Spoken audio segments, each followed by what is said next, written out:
Ever wonder who's really calling the shots with the price you pay for gas? It's a question that literally shapes economies, it fuels conflicts, and it can decide the fate of entire nations. Okay, let's dive right in and figure out who truly holds the keys to the world's most critical resource. So, to get started, let's just wrap our heads around the sheer scale of what we're talking about. The world's total proven oil reserves. It's a mind-blowing 1.56 trillion barrels.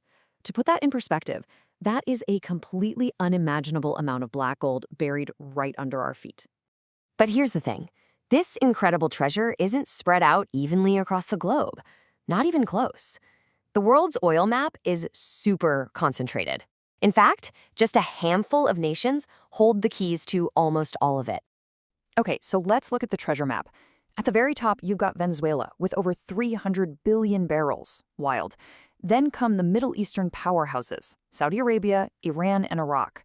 And, maybe surprisingly, Canada rounds out the top five, mostly because of its huge oil sands. Just think about that. These five countries alone control more than half of all the known oil reserves on the planet. And this is where the power of teamwork really becomes clear. When you group many of these major players into one organization, well, you get OPEC, the Organization of the Petroleum Exporting Countries. And look at this. OPEC members control almost 80% of the world's proven reserves. That is just an incredible concentration of power in a single group. But, and this is a huge but, there's a critical twist in this story. Just because you have the most oil doesn't automatically mean you're the most powerful or the most profitable. Turns out, the geology, how easy it is to get that oil, matters a lot. Let's just compare the top two, Venezuela and Saudi Arabia. Venezuela might have the most oil, but it's really dense, it's deep underground, or it's offshore. It costs a fortune to get it out of the ground. Now, Saudi Arabia, on the other hand, their oil is mostly on land, it's close to the surface, it is cheap to pump. So what's the takeaway here? It's not just about how much oil you have, it's about how cheaply you can get it to market. So, to manage this incredibly valuable, but also very complicated treasure, a bunch of oil-rich nations got together and formed one of the most powerful organizations in modern history. Let's dig into how it all started. OPEC's history, man, it's a real story of power plays. It was born in 1960 to fight back against these huge Western oil companies.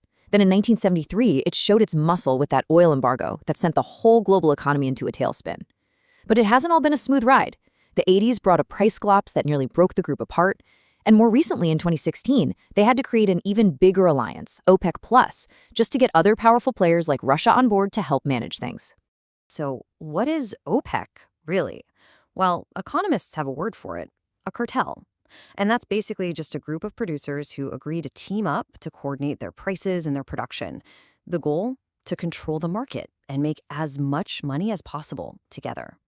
Of course, OPEC isn't going to call itself a cartel.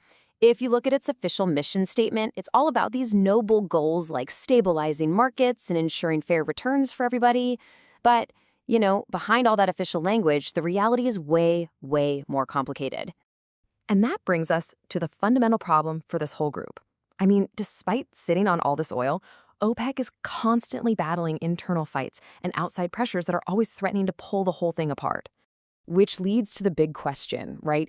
If you control 80% of the world's oil reserves, why can't you just decide what the price is going to be? Why is it so hard to actually keep control? Well, the answer comes down to this classic idea from economics called the prisoner's dilemma.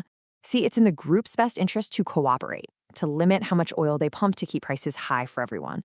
But for each individual country, there's this massive temptation to cheat just a little bit, pump some extra oil on the side, and rake in some quick cash for themselves, even if doing that hurts the whole group down the road. And do they cheat? Oh, you have no idea.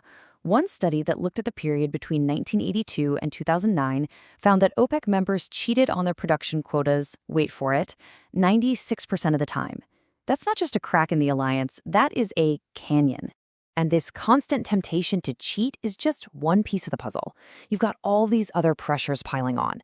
There are nasty internal fights over who has to cut how much. You've got the rise of huge competitors like the US shale industry. And then there are the political feuds between members, like that big spat between Saudi Arabia and the UAE back in 2021. The whole alliance is just in this constant state of fragile negotiation. But now, all of those internal problems, they're starting to look small compared to a much bigger, almost existential threat. The actual value of their treasure, the oil itself, is being called into question. Yeah, looking ahead, experts are seeing a huge problem on the horizon, something called a structural oversupply. In plain English, the world is on track to produce way more oil than it actually needs. And this slide right here, this shows you exactly why that's so dangerous. So many of these countries have built their entire governments around the idea of high oil prices. Take Iran. It needs oil to be at $165 a barrel just for its budget to break even. But the projected price for 2026? Just $55. That gap isn't just a problem, it's a recipe for catastrophic crisis. So what is driving all this? It's really a perfect storm of factors. You've got the global shift to clean energy, which is picking up speed. Worldwide oil demand is slowing down to a crawl. Electric cars are absolutely booming. And on top of all that, the market is getting flooded with cheap, sanctioned oil from places like Russia and Iran.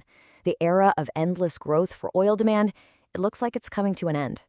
And this creates this incredibly painful paradox for the oil states. It's a real catch-22.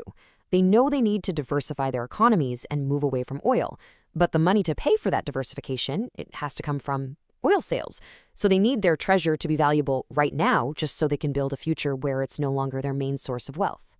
So while this handful of nations and one very powerful organization are sitting on top of the world's oil, their control is looking more fragile than ever before.